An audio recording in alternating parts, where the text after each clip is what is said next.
They called him the most dangerous man in Europe. The Allies put a price on his head. His own side didn't know whether to promote him or court-martial him. Otto Skorzeny, Hitler's favorite commando, the man who rewrote the rules of special operations and lived to tell about it. 6'4", a dueling scar across his face, a mind that saw possibilities where others saw only walls. Skorzeny wasn't born into the SS elite. He was an engineer, a nobody, a latecomer to the war. But when he finally got his chance, he did something so audacious that it changed everything. September 1943, Italy had surrendered. Mussolini, Hitler's closest ally, was being held prisoner somewhere in the Italian mountains. Nobody knew exactly where. The Italians weren't talking. Intelligence was thin. Time was running out. Hitler wanted Mussolini rescued, and he wanted it done impossibly fast. The mission landed on Skorzeny's desk. Most officers would have asked for more men, more time, more intelligence. Skorzeny asked for gliders.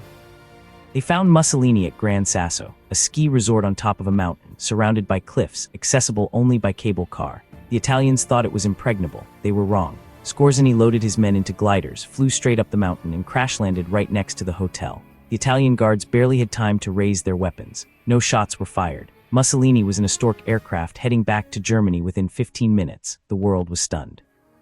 Churchill called it a daring feat. The newspapers couldn't stop writing about it, and Skorzeny became a legend overnight. Hitler loved him, gave him the Knight's Cross personally, called him the most dangerous man in Europe. But that title came with a price, because now every impossible mission came to Skorzeny, every suicide assignment, every plan that required someone willing to break every rule in the book.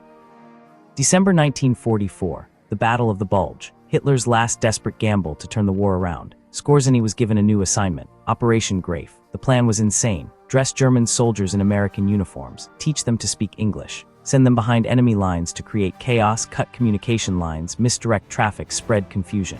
It violated every rule of warfare. Soldiers caught in enemy uniforms could be executed as spies. Skorzeny knew it. His men knew it. They went anyway. The operation was a mess from the start. Most of his men barely spoke English. The American uniforms didn't fit right. The captured jeeps kept breaking down, but the psychological impact was devastating. Rumors spread through the American lines that German commandos were everywhere, that they were targeting generals, that Skorzeny himself was coming for Eisenhower. The Americans went paranoid. They set up checkpoints everywhere, asked questions only Americans would know: who won the World Series? Who's married to Betty Grable? Officers were detained because they gave the wrong answer about Mickey Mouse's girlfriend. The entire American command structure slowed to a crawl, second-guessing everything, trusting no one. Skorzeny's men were caught, one by one.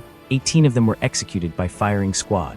They died in American uniforms, which meant they died as spies, not soldiers. Skorzeny knew he had sent them to their deaths. He knew the operation was a violation of the laws of war, but he also knew it had worked. He had paralyzed an entire army with a handful of men and a handful of lies. But here's the thing about Skorzeny. He wasn't a fanatic. He wasn't a true believer. He was a pragmatist, a survivor, a man who understood that loyalty only went so far. As the war collapsed around him, as Germany crumbled, Skorzeny started making plans, not to die for the fatherland, to live. May 1945, Germany surrendered. Skorzeny surrendered to the Americans. He was put on trial for war crimes. The charge was Operation Grafe, fighting in enemy uniforms. The prosecution had witnesses, they had evidence, they had confessions. Skorzeny should have been convicted, but his defense team did something brilliant. They called a British commando to the stand, asked him if British forces had ever used enemy uniforms behind enemy lines. The commando hesitated, then admitted yes, they had. The case fell apart. Skorzeny was acquitted. But the Allies weren't done with him. He was still too dangerous to release. They kept him in a detention camp. Skorzeny didn't wait for them to change their minds. In 1948, he escaped, walked out of the camp in the middle of the night with 3 other former SS officers, disappeared into the chaos of post-war Europe. The most dangerous man in Europe was loose again. He ended up in Spain, Franco's Spain, where former Nazis were welcome if they kept quiet and didn't cause trouble. Skorzeny kept quiet. He started a business, made money, lived well, but he never really left the shadows, because Skorzeny had skills that people needed, dangerous skills. The rumors started almost immediately, that he was working for the Mossad, helping Israeli intelligence track down former Nazis, that he was working for the Egyptians, training commandos to fight Israel, that he was working for everyone and no one, selling his expertise to the highest bidder. The truth is probably more complicated and more boring, but the legend was more interesting than the truth, and Skorzeny understood the power of legend.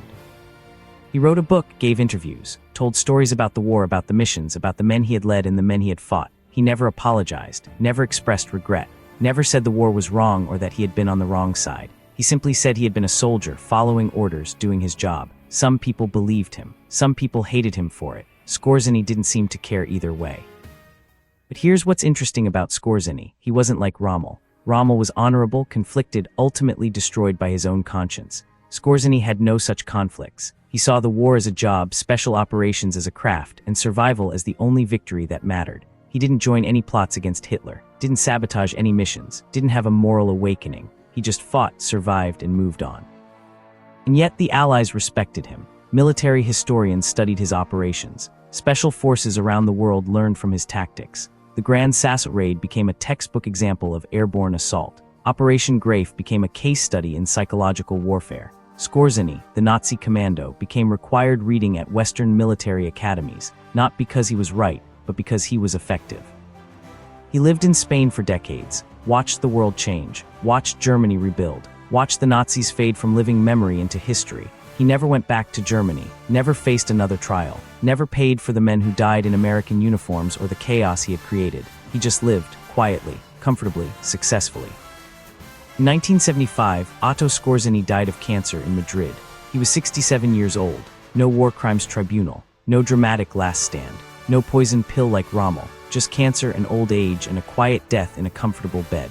The most dangerous man in Europe died like everyone else. His funeral was small. A few old comrades, a few curious journalists, no state honors, no wreath from any government, just a burial and a headstone and then silence. The man who had rescued Mussolini, who had terrorized the American army, who had escaped from prison and reinvented himself in peacetime was gone, and the world barely noticed. But his legacy remained. Every special forces operation that breaks the rules, every commando raid that does the impossible, every mission that succeeds through audacity rather than firepower, they all owe something to Skorzeny. He proved that a small group of determined men could change the course of battles, that psychological warfare could be as effective as tanks, that the impossible was just another kind of possible. The difference between Skorzeny and Rommel is the difference between two kinds of soldiers. Rommel fought for honor and died for principle. Skorzeny fought for victory and lived for survival. Rommel is remembered as a tragic hero. Skorzeny is remembered as a dangerous pragmatist. History honors Rommel. History studies Skorzeny. Otto Skorzeny, Hitler's favorite commando, the man who rescued Mussolini, the man who infiltrated American lines, the man who escaped justice and lived to old age. Not a hero, not a martyr, just the most dangerous man in Europe who understood that sometimes survival is its own kind of victory.